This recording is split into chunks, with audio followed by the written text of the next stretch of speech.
Now, Nigeria's Labour Party's 2023 presidential candidate, Peter Obi, has recently asserted that Nigeria is not a democratic nation.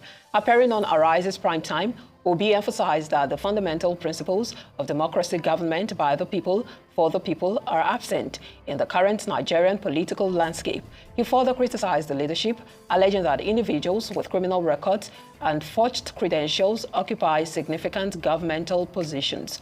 Obi's remarks highlight ongoing concerns about Nigeria's democratic processes. The International Institute for Democracy and Electoral Assistance reports that over the past 5 years, Nigeria has experienced declines in credible elections and effective governance. These insights underscore the challenges facing Nigeria's democratic institutions and the importance of addressing electoral integrity and governance issues to strengthen the nation. Joining us now to unpack Peter Obi's recent claims about the state of democracy in Nigeria is Dayo Shobowale. Good afternoon, Mr. Shobowale. Thank you for joining us. And so sorry for the challenges you had to face coming down here. No, that's not for consumption. Well, but let's talk about the comment by Peter Obi saying that Nigeria is not a democratic constitution. What are your thoughts on that? Well, what he has said is a generalization and it's a fallacy. You can say our democracy is sick. I go with that. There's no perfect democracy in the world. If you say that our electoral integrity is questionable because of rigged elections, I agree with him. But he's part of it too, because he has won elections. It's only when he has lost now that he's turning it into a sort of sour grapes. He's not the only person disgruntled with our democracy, but you have to live with it. Yesterday I was mentioning our father, Papa Olusegun Obasanjo, saying that he's frustrated and that our democracy is democracy of the few, by the few, over a large majority.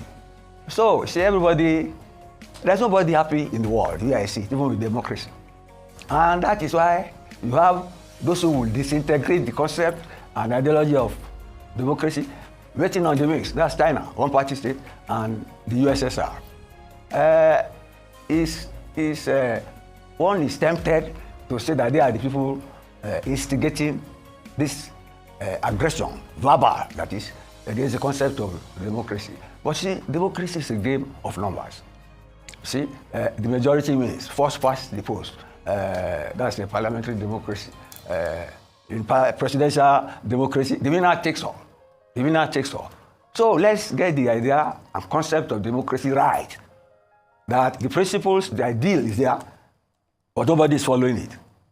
But then, the one-party state scenario, the dictatorial democracies, they will tell you that their idea of democracy is the real democracy. Because at the end of the day, they control their people, there's no opposition, no aggression. They send them to school, and they put food on the table. So Obi can say whatever he likes. Most people will agree with him. But then, it was part of the last election. You see, people have said all over the world that the post-pandemic inflation all over the world made some governments to lose re-election. Okay, Trump just won. In Britain, the Conservatives lost. But some countries, people, the ruling party won the election in spite of the inflation.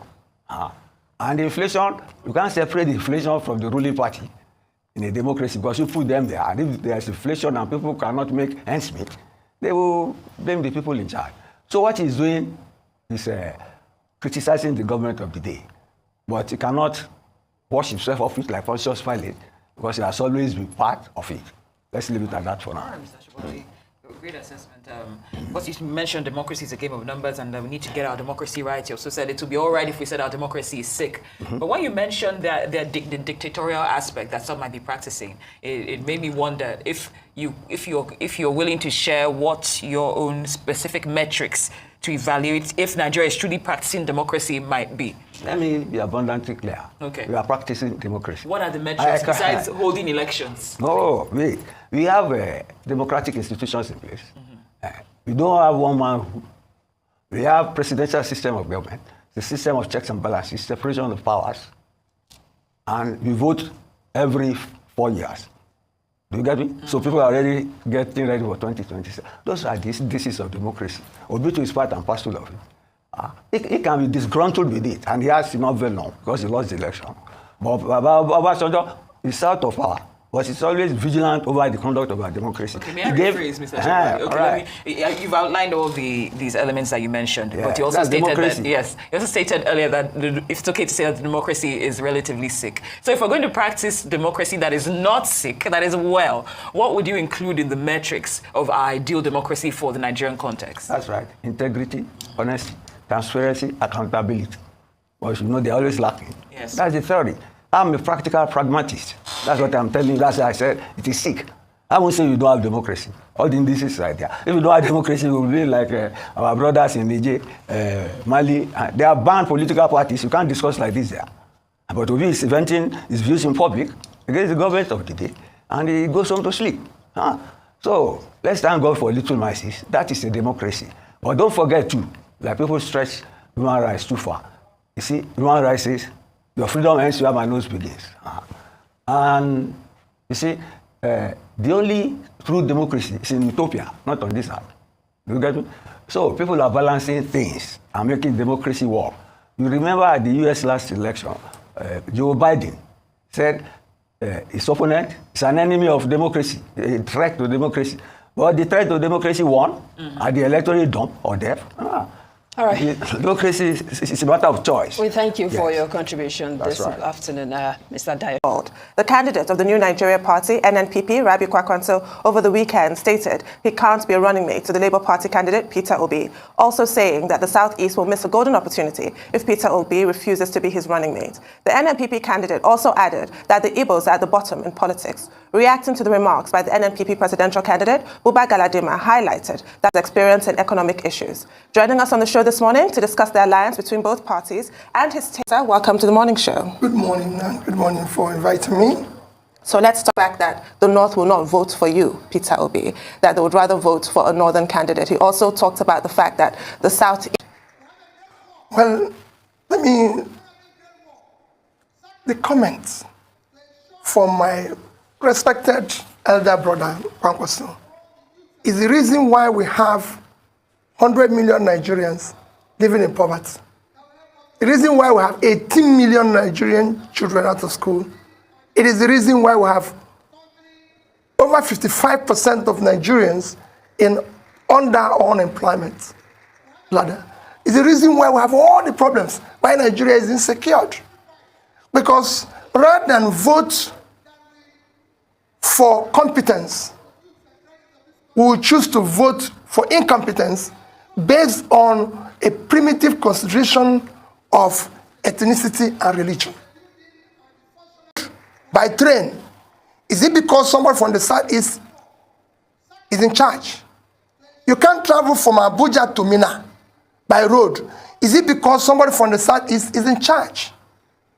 Yesterday we had an attack by Biden where you can buy food cheaper. You have uninterrupted electricity in the Southwest because they're in power, and the Southeast to fly the Nigerian aeroplane instead of hiring qualified campaign and deal with the issue of the problems of the country. There's a lot of problems besieging this country. That's what should be preoccupying us now. Our schools, universities are shut down it will not be based on ethnicity, it will not be based on religion, it will be based on the Nigerian agenda to save this die.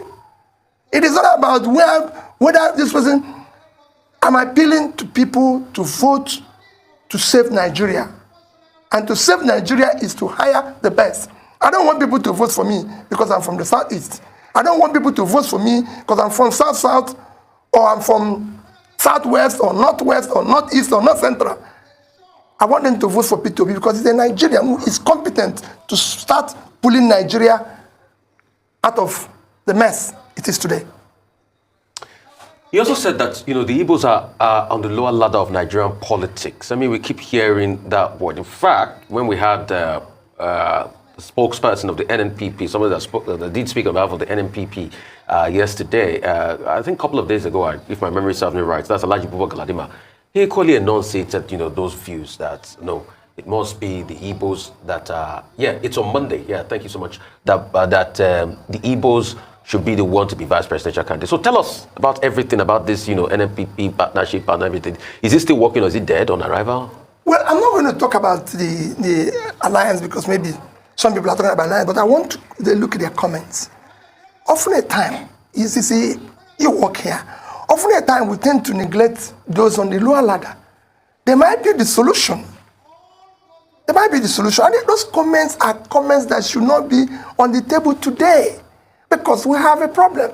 My candidacy is actually meant to solve those problems, to stop referring those who are higher ladder. Because, okay, those who are higher ladder have brought us where we are. Maybe we need those on the lower ladder to be able to deal with it. And that's what, even his comment, let me take about Bagadiman's comment, which you said. He said, I am competent to be the vice president because of my knowledge of the economy. Let me tell you, Nigerian problem is the economy. So why do you want somebody who has the people who should be on reserve bank to start the match when, no. He mentioned that I have the knowledge. The Nigerian problem is the economy. It is the economy because people don't have job, because people don't. And that is what I'm saying, that I have the knowledge to start pulling these people out of poverty. My candidacy and the team are cutting costs in order to be able to pull Nigerians out of poverty, to be able to reduce. Go and look at it. So it is actually what is telling you what Bubakadima said. You've heard other people like Chief Servant in Niger said, everybody said he's... Fortunately, identity politics is still another show on the Arise News Network, where he said that during your time as Governor of Anambra, you wanted Northerners working in Anambra to wear only until the intervention of Senator Rabiu Kwakwanso, that you then backed down from that idea. He also raised attire standing on the Nigerian flag. I'd like you to address those two issues. Well, I will even add a dimension issue of my sponsoring IPOB. Check his facts.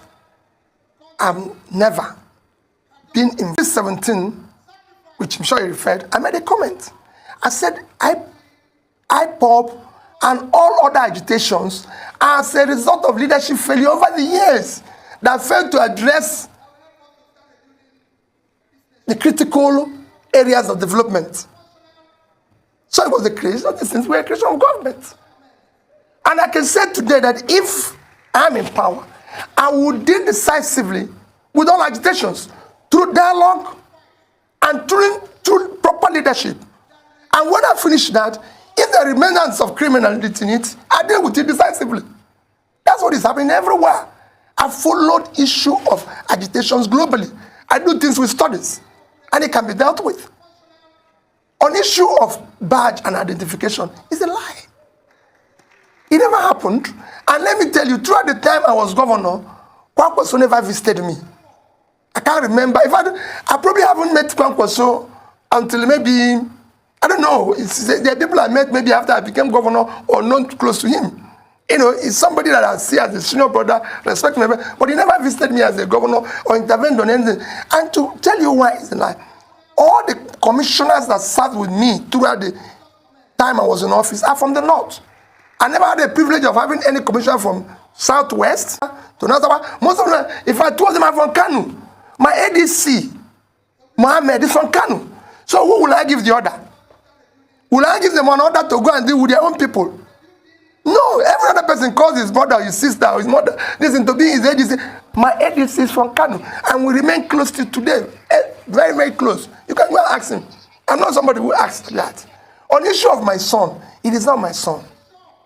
My son is a professional who is consumed by his... Yeah, let me tell you, I just came back from London. I can't even see my son. He's consumed by her work. He will tell me that, listen, Dad, I like, oh, how are you? How is politicized your campaign? I like what you're doing. Do you know I can exchange my messages with my son? My son will tell you, listen, Dad, I don't have time for this. I did this and this. I stayed in a week in New York. I could not see my son because he was busy doing what he's doing. Okay. So he doesn't have time for that. That thing happened in Jani. My son doesn't live in Germany, he lives in the UK. Okay. And he's consumed by his work. Okay. And I want Alaji, I can tell him, I'll bet any amount for anybody to prove or say that is my son. He's shorter. He's listen, you know, so. Okay. So let's go to some key issues. Social media was agog yesterday that you had a vice presidential candidate already, you know, Yusuf Dati Baba Ahmed. I mean, what's your take on that? What's your take on vice presidential candidates? And also, I'd like to ask you, since you're speaking about the issues, you were in Morocco at some point, you were in Egypt, you say you're going to study the power sector. A lot of people are saying, why don't you talk to the stakeholders here? That shows that you're not prepared for this job while you're going around to study. Okay, well, two things. The issue of vice presidential candidates, we're talking to quite a number of people, and you know, that is the really would like to work with. One, I wish I can work with somebody who is much younger, because we need to start lowering these barriers of this and bring people, younger people with fresh ideas, with something to offer, than just keep recycling this ourselves and claiming we have been there too for several times, or is our turn, or is that no. We need to start dealing with. So that we're talking to, and we will announce it as soon as we're ready, and which will be very soon.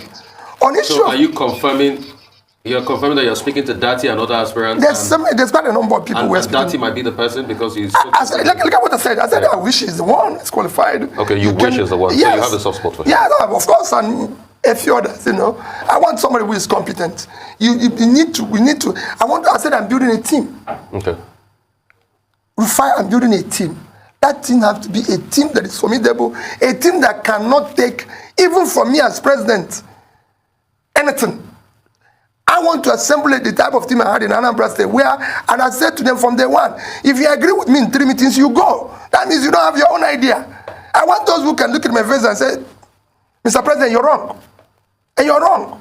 Because I don't know everything. And I want to learn. Deal for you. Eh? That Yusuf Dati Baba. Oh, yes, of course. If I want people that can come in there and say to me, like, no, you're wrong, you can't do this. Because that's what we need. We need to save this country. And you can only do that with the team. On issue of my traveling, let me tell you, leadership and learning is inseparable. If they tell you somebody is doing something well, you go and learn. What are they doing? What are they not doing? And that has taken me, from the time I've started this experiment or getting involved in politics, I've been to 31 countries learning. It is important, it's critical. You asked specifically, I was in Morocco. Why did I go to Morocco? Morocco, just to show you, Morocco is about 36 million. Their export last year was over $50 billion. They don't notice on oil. In our own, with oil included, it's under 30 billion, and we're 200 million. Morocco didn't export any oil. What if the natural resource was small? It was mainly manufactured goods. Vehicle alone was almost 10 billion. In Morocco, Morocco runs the best seaport in Africa, doing twice the cargo tonnage of all Nigerian ports put together. Morocco. So I have to go there. Morocco is doing so well that today, Morocco issues bond, Euro bond, at 2-3%. Nobody can, today in Nigeria, people are skeptical about buying Nigerian bond, even at 14-15%. So a differential of about 10 to 13%. Morocco. I had to go and see what they're doing. I drove from Rabat, the capital, to the port in 3.5 hours. No police, nothing. Straight road, got to the port. You wouldn't even know. You think there's nothing happening in the port. I was there. They viewed the people and everything. That's why I went there. To know what they're doing that will not do. You learn. I went to Egypt. Egypt, Vietnam, India deploy the highest, fastest electricity in the past 5 years. And I said, let me start with Egypt. I'm going to go to the other ones. Egypt moved their power generation distribution from less than 20,000 in 2015 to today, 58,000. Those who are asking, you know what happened? That's what they did. You need to go and see what they were able to do. Today, Egypt's power requirement is 30,000 megawatts. Their generation and distribution is 58,000. I want to study who did the plant, who are the contractors, how did they get the funding. I've been able to ascertain, I visited the plants, went to the company that built it, met with the CEOs, not the small people, the CEOs of the companies that are involved, went to the power holding company of Egypt, met the top people in government who are involved in this, talked a bit with the financiers in Egypt. I've also gone to Europe to meet the financiers. Refine. What you see here is that people go into government and start giving excuses. What I saw when I came in, what we did, I want to see everything now, calculate the sources on which I'm going to solve it. So when I go there, I hit the ground running. That's what I did in Anambra State. People are saying, in this. That's why I'm going to. I don't want to come there and they said, fine. I don't want to go there and start giving excuses. The job of a leader is not to give excuses, is to solve a problem. I don't want to be one of those who will be hired, and when I go there... So after talking to the local people here, that's when you went to Egypt to look for solutions? Completely. And the local people here didn't provide any solutions? No. They have you have to blend all these ideas. They've done their own and everything. Let me give you an issue of security. I was with the IG of police the other day. I asked him this, but I was asking him, because you must solve this thing. There's other people I'm going to talk to, Minister of Finance, Minister of Planning. You have to know all this before you get in there. Not when you go in there, say what you saw. You must see everything before you get there. So I want to take you back to how you talk to the local people here. Yeah. Tell us why. Because in Egypt, they have the same agreement, don't they, with Siemens, as we have here, Siemens Presidential Initiative in 3 phases, upgrade of our transmission grids, discos, new power stations. It simply has not worked here thus far. Why? Because we're not serious. Period. It needs to go away. Let me tell you, in Egypt, to conceive a power plant from beginning to end, to say, we're going to, you are Rascom, you are Siemens, we're going to combine, you're going to build this power plant, all the things they need to do lasted 45 days. In Egypt, they put power, security of life and property, education, health, and power as a national security issue. Very simple, because they found out that one of the things that contributed to riots of 2011, 2012, when they did Arab Springs, was power. Small businesses did not have power, so they collapsed. And they contributed to that, and people were unemployed. And that was a problem. So they looked at the education, that children, people, education, all those issues were pondered, and they put it at national, and they're dealing with it decisively. So if you go to Egypt and see what they're doing in education, in health, in security, and everything, give you the issue of the power system. If you go to the power holding company, on the wall of the CEO, chairman of power holding company, you see all the generations, all of it, all the distribution, utilization. The day I was there, the entire utilization was 27.8 thousand megawatts. Total generation was 52,000. There's organization. So here, we don't have that. It's all stories. They've told me meetings upon meetings. That's why I said I must learn. That's what I'm studying everywhere. So that's what I didn't. You can't be told. You have to actually see it there, observe it, experience it in person. Completely. That's why I went to the port.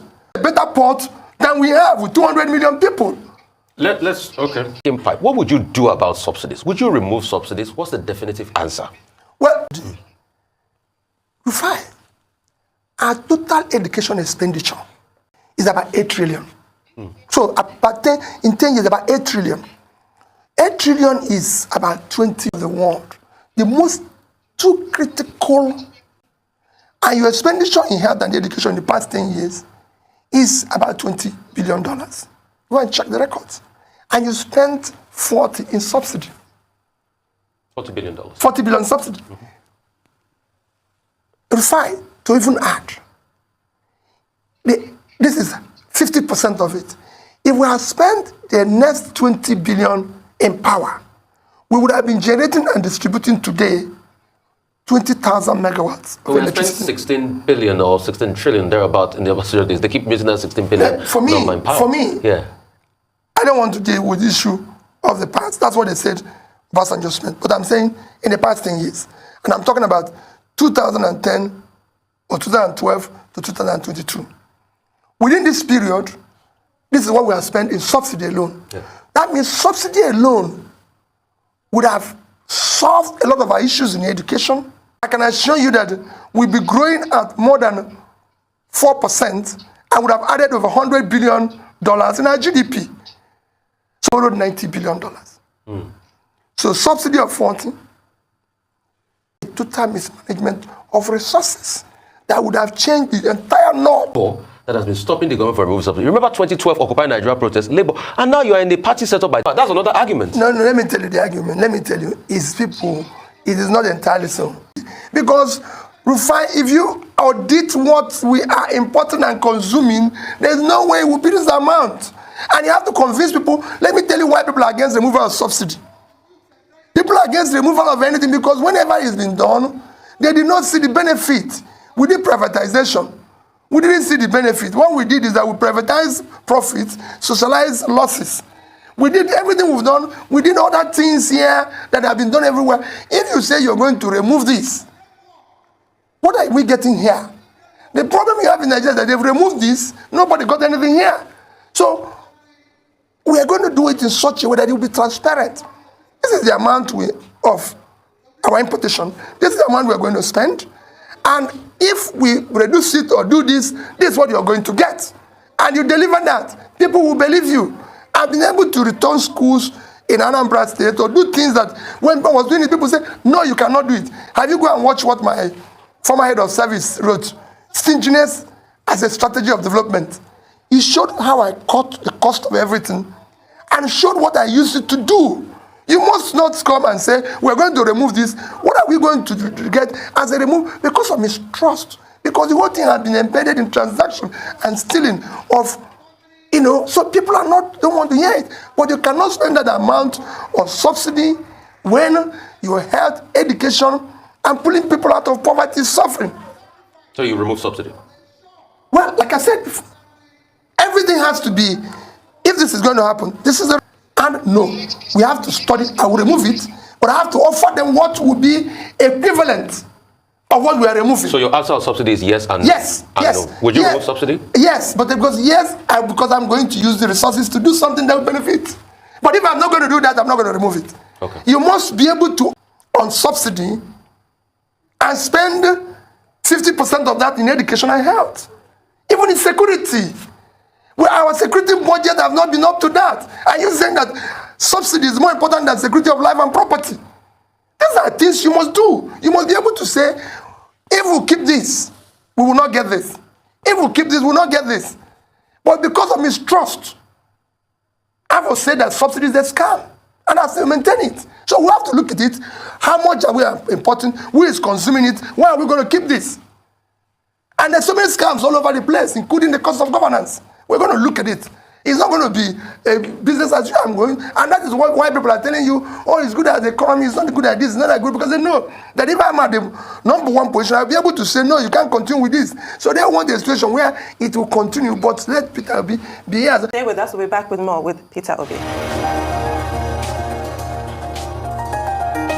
Mr. Obi. So before the break, we were talking about your field trips, is how I'll call them, because that's an integral part in the ports. How will what you studied over there impact us here, should you emerge as bottlenecks on the roads, infrastructure around the ports, cargo turnaround, issues like that? Well, cost. This will be decisively addressed to become what is contributing today to our revenue. The ocean is Port Harcourt. After what is Singapore that we pride ourselves managing over $200 billion in dollars. Make it productive. Like I said, the vast land in the north should be farmlands, while Kanu and Kaduna should be able to do. If you drive from Rabat to the seaport in Tangier in Morocco, all you see is farmland. If you're on the air landing on any